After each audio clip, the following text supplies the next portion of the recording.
Les centres de rééducation professionnelle sont des établissements médico-sociaux spécialement conçus pour la compensation du handicap. Leurs prestations visent à favoriser l'insertion professionnelle des travailleurs handicapés par des actions d'évaluation, d'orientation et de formation professionnelle. Il existe 120 établissements en France et l'établissement de Fontenay fait partie de l'un d'eux.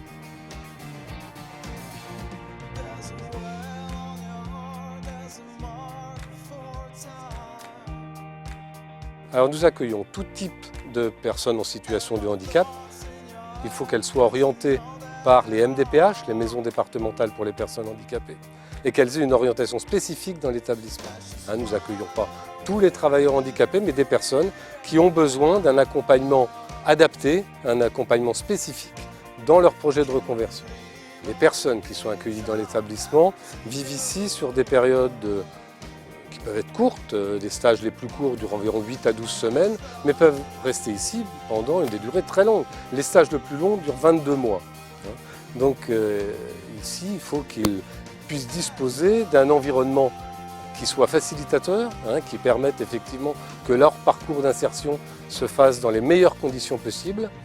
Donc bien sûr, ils viennent pour des actions d'orientation, de formation, mais ils peuvent disposer, en dehors de ces temps, pendant le temps libre, d'un accompagnement adapté, de personnel qui vont les accompagner là aussi dans leur projet. Le but pour nous, c'est de leur permettre d'avoir un environnement qui facilite, on va dire, ce travail de reconversion, qui est une démarche relativement complexe, puisqu'il s'agit de réapprendre pour un certain nombre un métier, donc à travers une formation. Donc un passage compliqué, et donc notre objectif, c'est de leur donner les conditions d'un environnement facilitateur de cette période difficile dans leur vie.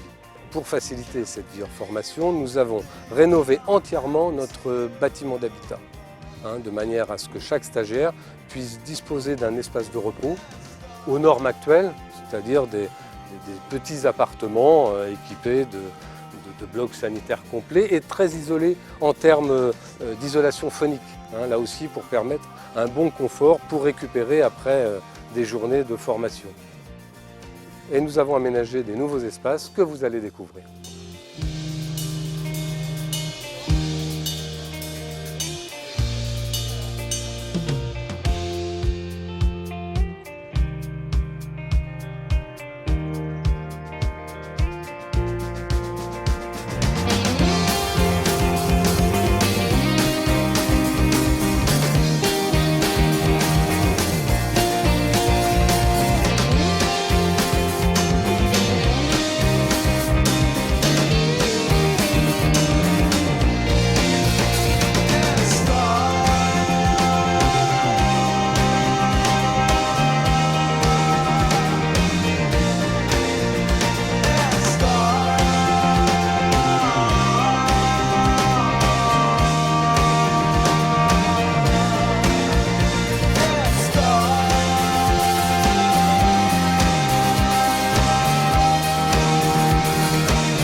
Ici, je suis adjointe de direction, donc responsable des services généraux. Donc, les services généraux, c'est 22 personnes, 22 professionnels, donc qui sont réellement en périphérie du cœur de métier qu'est la formation ici.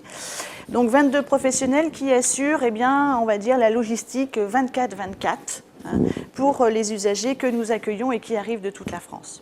Donc, les services généraux sur des secteurs d'activité variés comme la restauration, l'animation, le gardiennage, l'entretien, l'hébergement, les services hôtellerie et puis les secrétariats.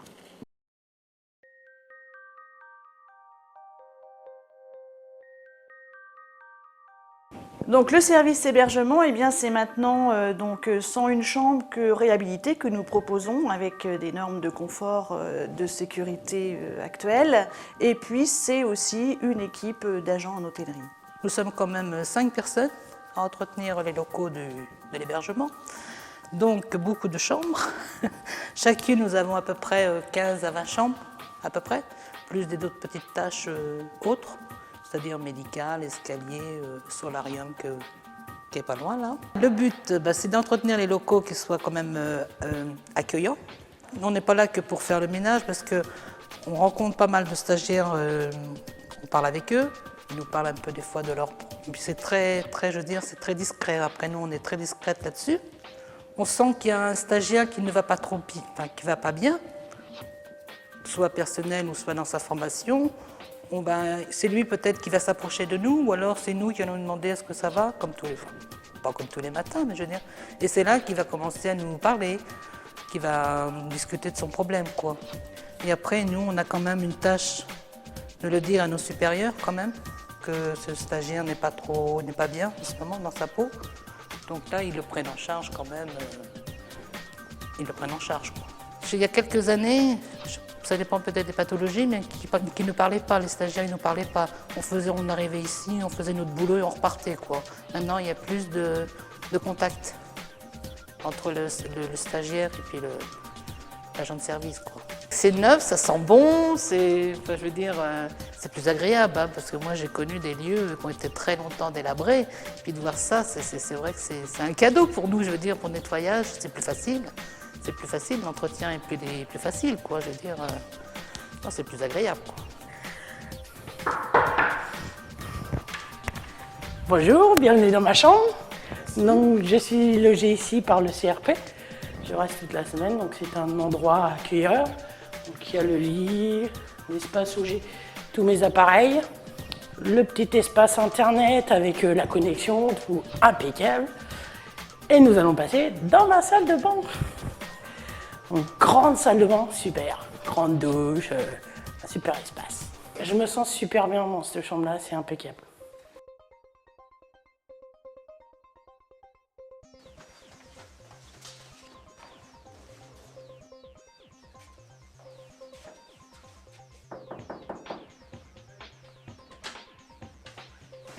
Bonjour.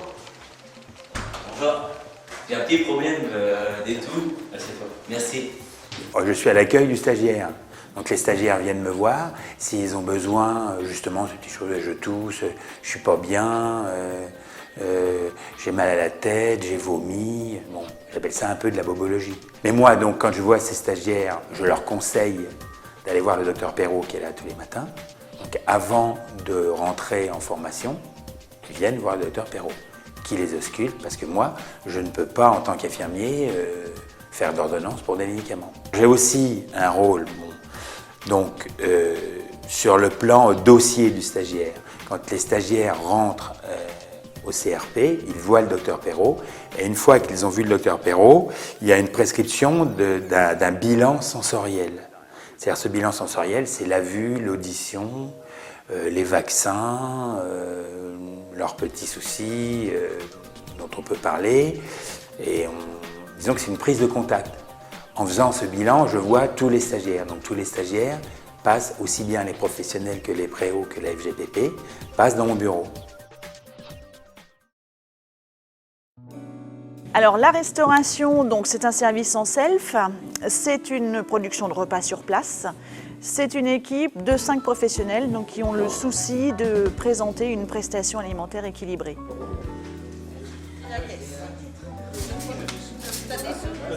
Accueillir avec le sourire, toujours être à l'écoute, parce qu'il faut privilégier le bien-être des stagiaires. Du pain, du chocolat, du café, du thé, il y a des oranges, il y a du Nutella, ce qui n'est pas toujours bon. Voilà, il y a toutes sortes de choses. Ils me demandent, je suis à l'écoute. Parfois, je suis appelée la maman.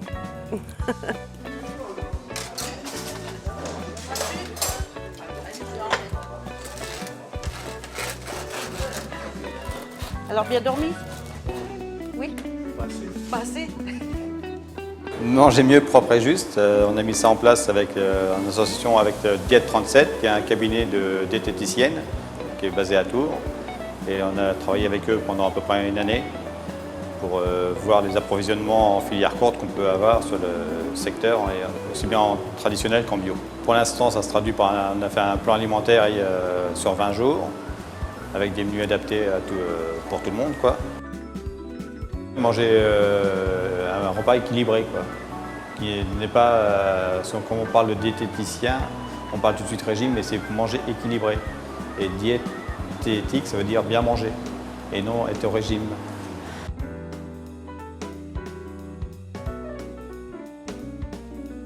Il y a du choix. Je ne sais pas les autres CRP, mais ici, il y a du choix. C'est bon, quoi. La nourriture est bonne. Maintenant, celui qui veut faire un régime réellement, il peut le suivre. Un régime pour les diabétiques, les personnes obèses, il n'y a pas de problème. C'est convivial, c'est bien. Tout le monde s'entend bien. Surtout nous, les mécanos, on se marre bien. Bon, le moment de manger, c'est le moment de détente aussi.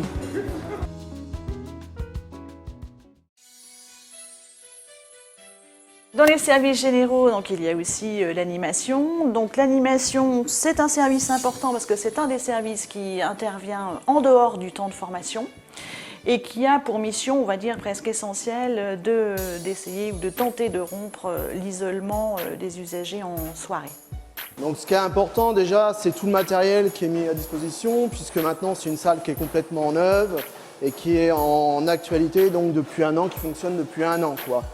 Donc c'est des programmes qui sont adaptés, qui sont tout d'abord, il y a une phase par le médecin, il remplit une feuille et ensuite les usagers repassent par moi et après on met en route un programme de manière à ce que ça puisse répondre aux besoins qu'ils ont, quoi. En fonction des personnes qui viennent, il y en a ça va être de la remise en forme, il y en a ça va être perdre du poids, il y en a ça va être faire de la muscu. Donc en fonction de ce que la personne dit, j'adapte un programme au plus près, en même temps en essayant de respecter tout ce qui est lié aux pathologies et de ne pas blesser les personnes, quoi.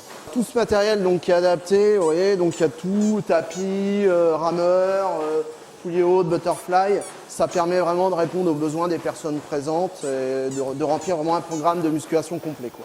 Alors il y a aussi toute une flotte de VTT qui est à disposition et qu'on peut mettre à disposition de nos stagiaires le soir, le week-end. Et comme ça, ils peuvent bénéficier pour se promener dans le parc ou aller à l'extérieur. Je fais du presse-cuisse pour muscler mes cuisses de poulet. Après, je fais un peu de développé couché pour les pecs. Là, je me suis mis à courir, puisque entre parenthèses, j'ai arrêté de fumer. Philippe, il m'apporte les conseils. Il me dit que ça sert à rien de faire trop. Il faut que ça soit régulier, il faut pas... Voilà, donc, tous les soirs, il m'amène une petite feuille, et voilà, quoi. Toutes les 2 semaines, on propose aux stagiaires un atelier cuisine.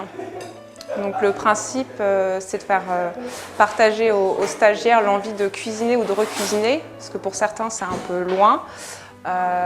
Donc on essaie de proposer un moment convivial où chacun participe à sa façon. L'objectif, c'est de préparer des choses simples qu'ils puissent refaire après chez eux, en utilisant des produits assez faciles à trouver, avec du matériel aussi adapté, pour qu'ils puissent le reproduire facilement.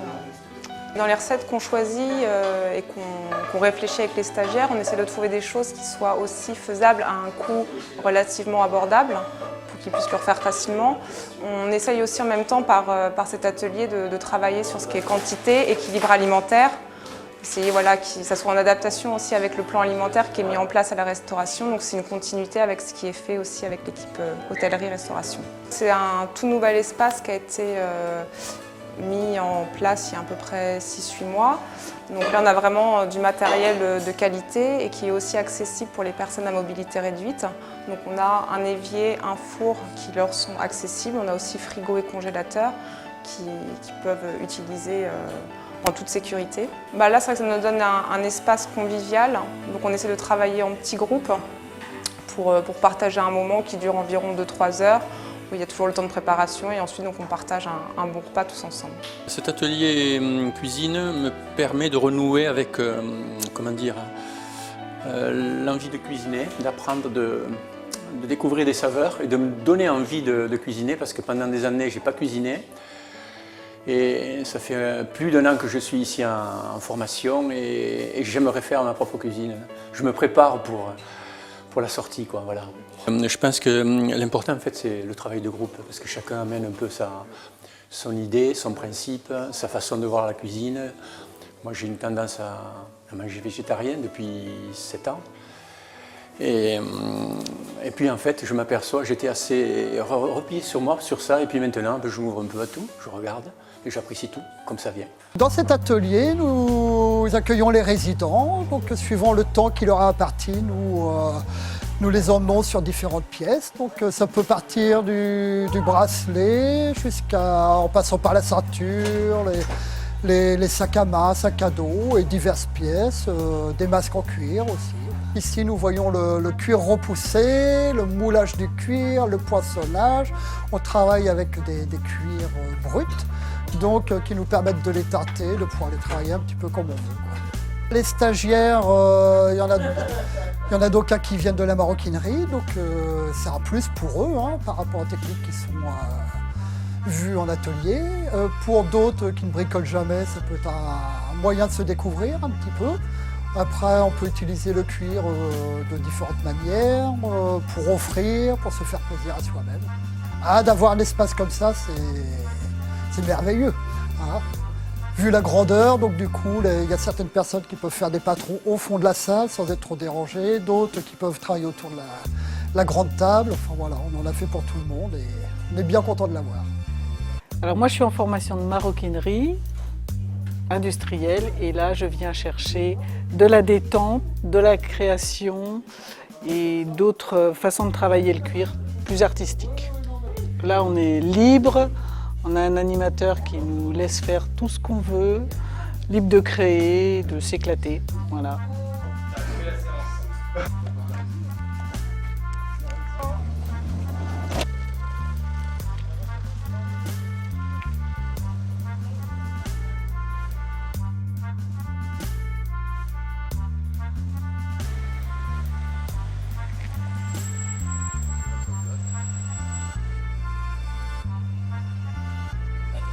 Avec le service animation, on fait différentes activités, comme le cinéma, le bowling, la piscine. Et durant ces sorties, ce qu'on recherche, c'est le côté convivial avec nos amis, avec les collègues. Ouais, ça fait du bien, au moins on prend une bouffée d'oxygène, on s'amuse et puis on est libre, quoi.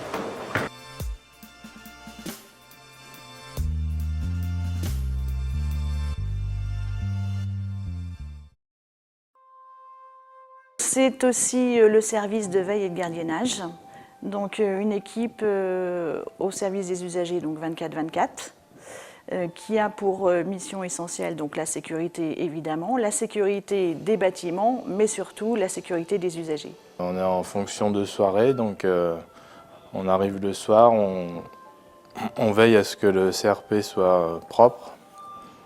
Après, une fois que tous les stagiaires ont terminé, on fait le tour de tous les lieux pour tout fermer.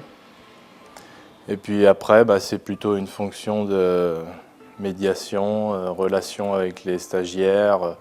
On est là pour surveiller aussi, voir s'ils n'ont pas de soucis, si tout se passe bien. Ce qui me plaît, c'est la diversité des choses. Là, maintenant, par rapport à avant, c'est beaucoup mieux parce que maintenant, on est ouvert sur le couloir, alors qu'avant, on était enfermé entre 4 vitres, là.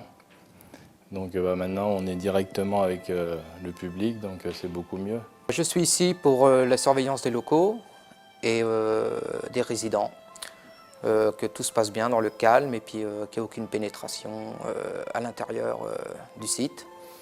Et je suis là aussi pour aider les résidents s'ils ont un problème, pour parler, s'ils ont besoin de dialoguer. Voilà. Je travaille la nuit de 23h à 7h du matin, la semaine, et sinon de 22h à 6h le week-end. Par rapport à l'ancien espace, c'est ouvert, donc pour dialoguer, pour surveiller les différents passages.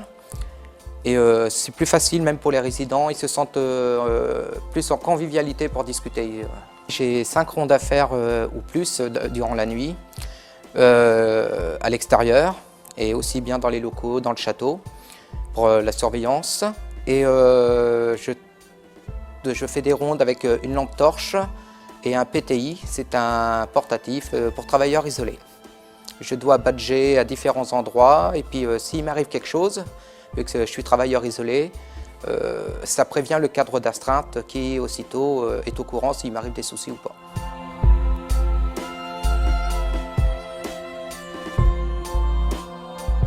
Alors service entretien, donc entretien des bâtiments, mais aussi entretien du patrimoine vert. Et c'est un service donc, qui assure la maintenance technique de l'ensemble qui doit être parfaite au quotidien 24/24.